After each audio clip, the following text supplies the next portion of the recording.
Not 100% sure, no. Cycling up a hill. Recycling, something to do with recycling. I'm just not too sure what the up bit means. I have a vague idea of what upcycling is, yeah. No. I don't really know. No, what is upcycling?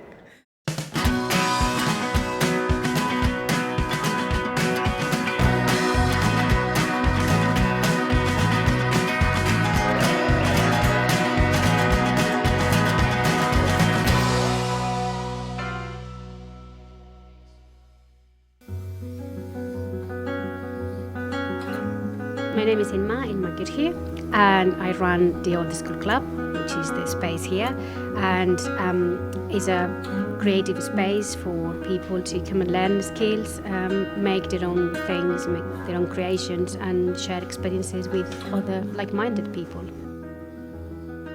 The term upcycling is quite broad. For me, upcycling is to take an old piece and either by transforming or changing or adding or removing pieces to make into something. I'm really passionate about sort of creative things. So when I had my first son, I started doing things from home and sewing projects. I invited my mummy friends. We hired babysitters. We were doing sewing at home, and it started from there. And then I decided to find a place and doing it properly and create this space, which is fantastic for people to come here and do their own projects. There is a very big upcycling movement at the moment, really big. It's actually really good for people to see what they can achieve. People might be a little bit overwhelmed by the fact that, oh, I don't know how to transform a bath into a sofa, or I don't know how to make a copper pipe into a lampshade. So you can start very little. You can start with very little skills. You can start with very small projects. So, for example, painting furniture is a really easy, not easy, but it's an easy way to start if you want to start upcycling. Reupholstering as well is another easy way to start upcycling. You don't have to buy expensive things or make something really funky to become an upcycler. You can start with plastic, you can start with fabric, you can do pieces of wood, you can do wooden pallets. There are lots of things out there that you can actually use for upcycling, and you don't have to have a massive space, or you don't have to be really important or really famous to do upcycling. You can really contribute to the upcycling world in a very small way, and from there you can just get growing and make something bigger and better.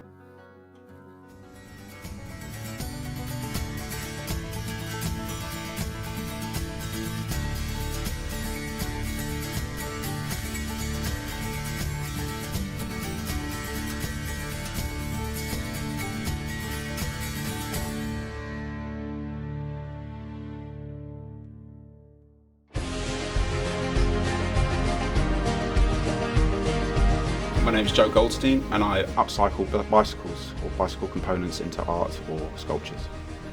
I've always been into bikes, but I'd say over the last 10 years I've focused on restoring bikes, and that has developed into making art out of bicycles now. So I'd say maybe 7 years in total. It wasn't always financially able to get what I wanted, but I've always appreciated the older aesthetics of cycling, or the older parts of bikes. Working in London and being an upcyclist in London is key for the success of Bespoke Spokes. I never conceptualise any of the pieces of art that I make. More so the pieces not necessarily speak to me, but they kind of give me an idea when I'm looking at them and taking them apart. I just literally go, I think that will work well with that, and that's what makes my art into my art, really. I think my most prized possession in terms of what I've done upcycling with has to be Ruby Cranks here. She was one of my favourite pieces. Utilised a whole range of really old components, all of which came from the same bicycle. So this was a real labour of love. It did take me about 3 days to put together, and I'd say definitely this is my favourite piece. I think the amount of markets that are catering for upcyclists and people that do their own creative work at home and then want to sell it out in any marketplace, whether it's actually markets or online, I think London does give you one of the best opportunities in Britain to actually achieve that. But the flip side of the coin of that is that everything is at a premium.